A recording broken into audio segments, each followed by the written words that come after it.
Welcome to the Rustic Garden. Today's August 3rd. This is my container garden, and today I want to talk about cleaning up your containers, picking your fruit, and also starting the seed collecting process.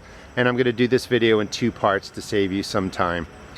Real quickly, it's the beginning of August and a lot of the tomatoes are doing well, and I think I'm going to be able to keep them through August. We've had terrible heat, terrible humidity. Here's one new thing, and if you guys know what this is, please let me know. But this is a different kind of brownout than I'm used to seeing. This is on my black trim, and you can see it's dying from the leaves back and it's browning up the stem. And also on this plant I have some spotting. I have been spraying these periodically with baking soda spray, but this is something new and I need to research it and figure it out. I've been picking out the black trims and I've showed you in those other videos. This plant's doing really well in the container. That is my Kentucky orange back there, and you can see the orange tomatoes and how green the plant is. And I just want to show you one thing I did over here is I also grew a Kentucky orange, although I thought it was a black trim. This is a Kentucky orange plant, and you can see that it's yellowing out and dying out, and that's because I actually forgot to water it one day when I watered the rest of the containers, and it dried out completely. So this plant, you know, died back in a survival mode. Hopefully it'll come back. There's a lot of tomatoes on there. I'm going to pick all these ripe tomatoes too, and I'll show you that. One plant that I haven't grown before is the is the boxcar tomato heirloom, and you can see that one tomato is finally ready. And a viewer talked to me about boxcars being sold in as many different seeds and maybe not a true variety. And one thing to look for is a ribbed fruit that starts to flatten out. So I think that I do have the true variety, but I'll look more into that. On this plant you can see that's a fungal spot of some sort of blight, and I've been spraying this plant down and keeping it, you know, nicely under control. And again, I use a baking soda spray, 1 tablespoon of baking soda to 1 gallon of water, and all I do is just soak the leaves down, and that interrupts the fungi's process of reproducing. The baking soda changes the pH on the level, and it just stops the fungus from spreading. And one of the goals is to just spray regularly, slow the fungus down so that the rest of the tomato can grow and you get a nice harvest out of it. So I'm going to pick these fruits, clean up the plants, and just show you what I do. Before I do that, I just want to show you a little bit on seed saving.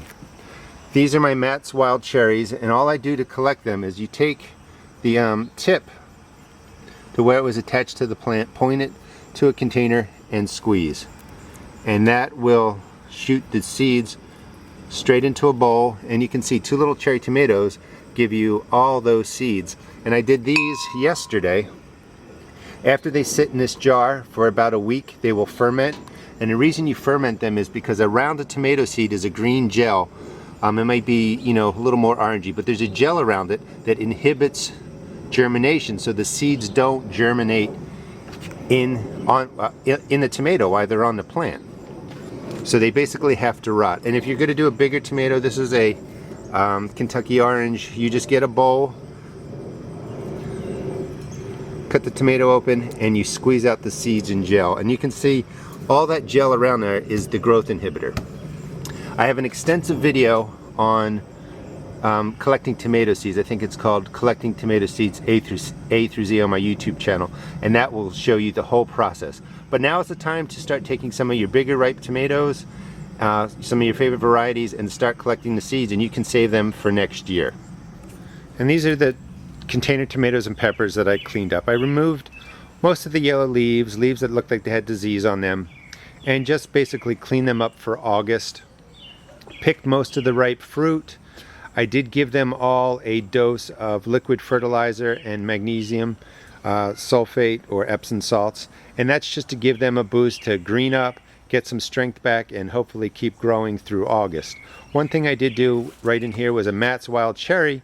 I've been picking that for a while over the last couple of weeks. I took off the good tomatoes, but then I cut it down to just a stump, and in there is a sucker that's growing. And there's a chance, I have about 45 or 60 days left of tomato season here, and maybe that will grow into something.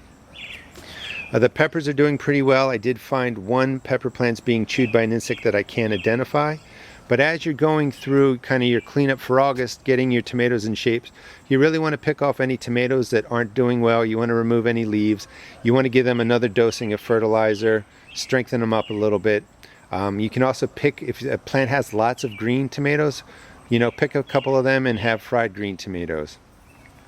When you come over here, we've got my eggplant that's doing really well. I did discover that has flea beetle, so that needs to be treated.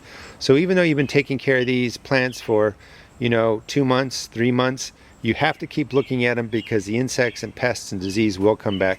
This is a Brandywine Red that I did the same thing. I cut that back just to a stump, and there are a couple suckers on there, and there's a chance that that could grow into something useful.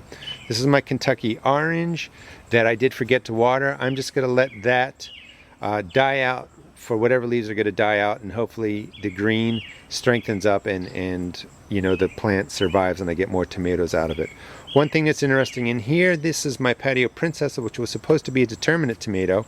The one in the smaller bucket down there didn't do so well, but I cut that back and it's growing new suckers out of there. But this plant was supposed to die back, but it's still growing. New flowers are coming, so I'm just gonna, you know, keep that going. That is my black plum. That's doing pretty well, although there's a lot of dieback in there, and I'm thinking it probably has some sort of disease that is new, of course, to the garden. There's always something coming. Anyway, this is the cleanup. I'm going to show you the fruit that I picked. These are the tomatoes I picked for my container garden. I want to just show you one of the tomatoes.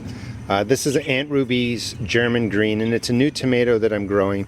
And I just wanted to show you how you know when you're ready, because they are green. They have green shoulders, they do yellow up, but they sort of look like an unripe tomato. You can see some rosy color comes into them, but when you press on a green tomato, you can see your finger goes in. That means it's ripe and it's ready to come off the vine. And you just want to make sure you pick them when they're ripe and don't leave them on waiting for them to change color.